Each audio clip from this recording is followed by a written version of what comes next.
नमस्कार दोस्तों, कैसे हैं आप सब। आप सभी का स्वागत है आपके अपने यूट्यूब चैनल पर। आज हम बात करने वाले हैं टारगेट डे नंबर 8 के बारे में। और जैसा आप सभी को पता है कि ये 70 दिनों का स्ट्रेटजी है यूपी पीसीएस 2025 प्रीलिम्स के लिए। तो आज हम बात करेंगे कि आपको 8वें दिन में आज क्या क्या पढ़ना है। अगर हम बात करें इंडियन पॉलिटी के बारे में, इंडियन पॉलिटी, तो आज आपको इंडियन पॉलिटी में सबसे पहले पढ़ना है पार्लियामेंट्री सिस्टम। आज आपको पढ़ना है पार्लियामेंट्री सिस्टम। अब पार्लियामेंट्री सिस्टम में आपको क्या पढ़ना है कि अब पार्लियामेंट्री सिस्टम और साथ ही साथ प्रेसिडेंशियल सिस्टम, इन दोनों में क्या अंतर है, इंडिया ने क्यों पार्लियामेंट्री सिस्टम को लिया, प्रेसिडेंशियल सिस्टम को क्यों नहीं लिया, इसके बारे में कुछ बातें। मुश्किल से आपका ये 1 घंटे का काम है, इससे ज़्यादा 1 घंटे से ज़्यादा नहीं लगेगा। उसके साथ ही साथ आपके पास, जैसा मैं अपने हर वीडियो में बोलता हूँ, कि आपके पास घटना चक्र का बुक होना ही चाहिए, क्योंकि घटना चक्र बुक बहुत ज़्यादा शानदार बुक है। अगर आप यूपी पीसीएस आरओ जैसे एग्ज़ाम की तैयारी कर रहे हैं, वहाँ पर आपको पीवाईक्यू मिल जाएगा और हर एक चैप्टर वाइज, टॉपिक वाइज, सब टॉपिक वाइज एकदम डिटेल से उसका एक्सप्लेनेशन होता है। तो अगर आप घटना चक्र को साथ लेके चल रहे हैं तो आपके लिए बहुत ज़्यादा फायदेमंद है। नंबर 2 पे आज आपको क्या पढ़ना है, आज आपको पढ़ना है फेडरल सिस्टम के बारे में। फेडरल सिस्टम, अब इसमें क्या है, फेडरल सिस्टम में क्या है, अब इसमें हम लोग ये जानेंगे कि अब फेडरल सिस्टम और यूनिटरी सिस्टम में क्या अंतर होता है। इन दोनों का थोड़ा सा इसके बारे में आपको मालूम होना चाहिए कि इंडियन गवर्नमेंट कैसा सिस्टम है, ठीक है, क्या स्टेट और सेंटर किस फॉर्म की गवर्नमेंट है, इसके बारे में जानना है। और साथ ही साथ नंबर 3 के बारे में बात करें तो आज आपको पार्लियामेंट चैप्टर स्टार्ट करना है।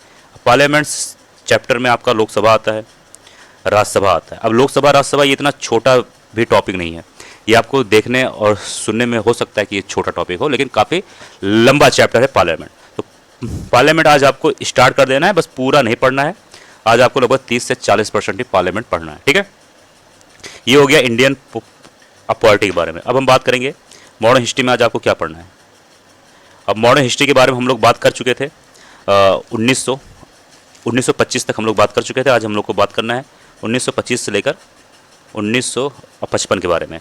अब 1925 से लेकर अगर हम बात करें 1955 के बारे में, तो इसमें कई सारे घटनाएं होती हैं, ठीक है। अब जैसे इसमें आपको ये ध्यान देना है कि क्विट इंडिया मूवमेंट कब हुआ, उसके पीछे का क्या रीज़न है, क्या कारण है, और गांधी जी भी जिस चीज़ से संबंधित हैं, जिस आंदोलन से या किसी भी चीज़ से, गांधी जी से संबंधित चीज़ें आपको मालूम होना चाहिए।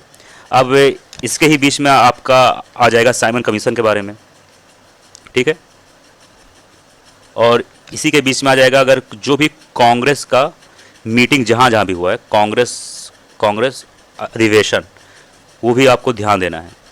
जैसे कि ये हो सकता है कि लाहौर कांग्रेस अधिवेशन कहाँ हुआ, उसके अध्यक्ष कौन थे, ये सब चीज़ें आपको मालूम होना चाहिए। राउंड टेबल कॉन्फ्रेंस,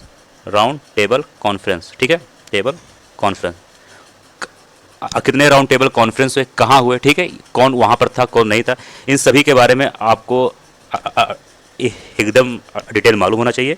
और साथ ही साथ कॉन्स्टिट्यूशन के बारे में, जब आप 1935 के आगे जैसे ही आप बढ़ना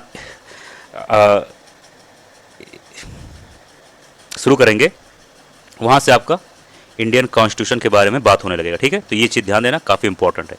अब आपको क्या करना है लास्ट में, करंट अफेयर के बारे में, कि आज आपको क्या पढ़ना है करंट अफेयर में।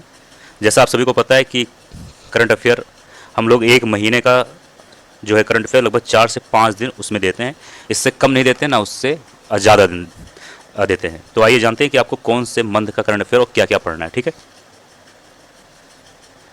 आज आपको पढ़ना है करंट अफेयर फरवरी 2025 का। अब फरवरी 2025 का आप 2 दिन ऑलरेडी करंट अफेयर आप लोग पढ़ चुके हैं, आज इसका तीसरा दिन है, ठीक है। ये चीज़ ध्यान देना, आज आपको फरवरी 2025 का करंट अफेयर पढ़ना है। और लास्ट में, जैसा मैं हर वीडियो के लास्ट में बोलता हूँ, कि आपको क्या करना है, 20 सवाल एक पेज में, 20 सवाल एक पेज में जीएस के, यानी जो आज आप लोगों ने पढ़ा इंडियन पॉलिटी, मॉडर्न हिस्ट्री, उससे 20 या 20 से ज़्यादा सवाल हो सके एक पेज में।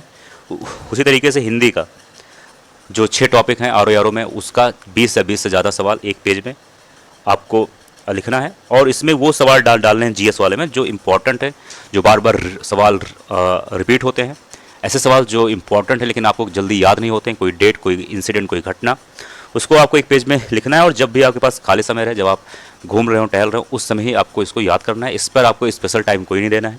अगर आप ऐसा रोज़ करते हैं तो 40 सवाल आपका रोज़ तैयार हो जाएगा बिना कुछ मेहनत किए।